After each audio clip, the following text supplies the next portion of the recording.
हम अकाउंट्स का cash flow statement chapter कर रहे हैं।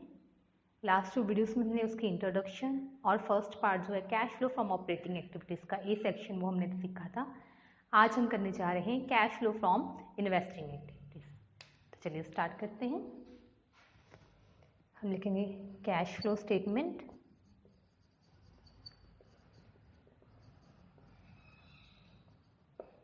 तो पहले फॉर्मेट ड्रॉ कर लेते हैं।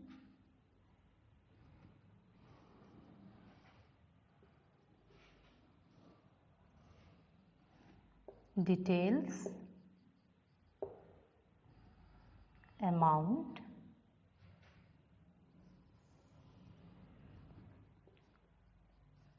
पर्टिकुलर्स। तो हम इसका ए पार्ट कर चुके हैं, cash flow from operating activities. आज हम cash flow from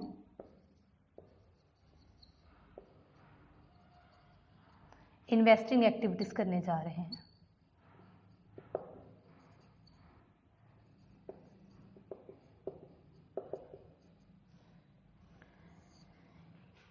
investing activities करने के लिए हमने कौन कौन सी चीज सीखनी होती है?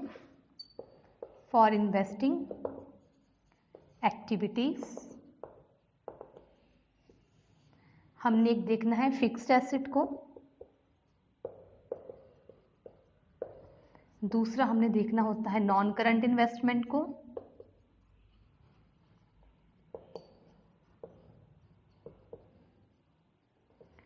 एंड थर्ड वन हमने देखना होता है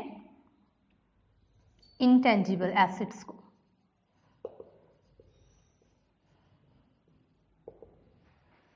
तो जब हम फिक्स्ड एसेट को देखेंगे हमने उनको देखना है हमारे पास जो फिक्स्ड एसेट है वो इंक्रीज हो रहे हैं या डिक्रीज हो रहे हैं। लास्ट ईयर से आपने प्रेजेंट ईयर की तरफ देखना है वो वैल्यू इंक्रीज हो रही है या डिक्रीज हो रही है।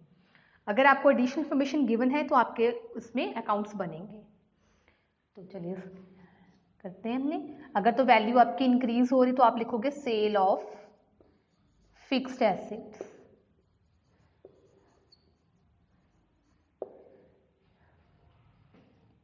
Non current investment,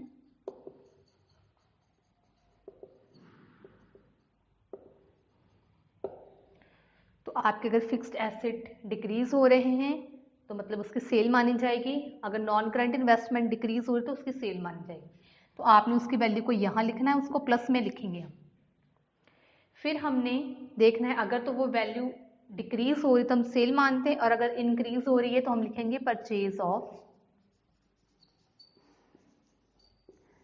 fixed assets. अगर नॉन करंट इन्वेस्टमेंट आपकी इंक्रीज हो रही तो हम उसको भी परचेज मानेंगे, नॉन करंट इन्वेस्टमेंट।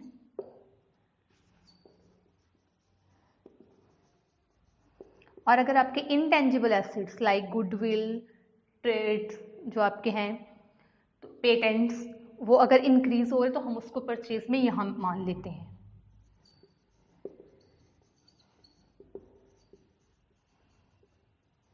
तो जब हम परचेज करते हैं मनी आउट होती है तो हमने इसकी वैल्यू को माइनस में ब्रैकेट में डालना है। इसके अलावा डिविडेंड पे रिसीव्ड, अगर डिविडेंड रिसीव हो रहा है तो यहाँ पे आएगा। इंटरेस्ट रिसीव हो रहा है तो आपका यहाँ पे आएगा। और इसके अलावा अगर डिविडेंड हो गया है, इंटरेस्ट हो गया है, तो आपने इन सब चीज़ों को यहाँ पे डालना होता है। तो फर्स्ट है sale of fixed asset and non current investment. अगर डिक्रीज हो तो हम इसमें डाल रहे हैं। तो फिक्स्ड एसेट हमें कौन कौन से हमारे पास हो सकते हैं? ये आपके पास हो सकते हैं, फर्नीचर हो सकता है, बिल्डिंग हो सकती है, एंड प्लांट एंड मशीनरी। ये आपके 3 एसेट जो है फिक्स्ड एसेट हो सकते हैं। नॉन करंट आपको एज इट इज गिवन होगी, इंटेंजिबल में गुडविल और पेटेंट्स वगैरह हो सकते हैं। तो आपने सेल को प्लस में रखना है, परचेज को माइनस में वैल्यू को। इन जो आपके डिविडेंड रिसीव हो रहा है तो रिसीव हो रहा है इसको भी प्लस में रखेंगे। इंटरेस्ट या रेंट आपको रिसीव हो रहा है तो आप उसको भी प्लस में रखोगे। तो ये आपकी 3 प्लस की बन जाएंगे, एक माइनस की हो जाएगी। इन तीनों को आपने प्लस माइनस करने के बाद जो आपका आंसर यहाँ पे निकलेगा that would be cash flow from investing activities.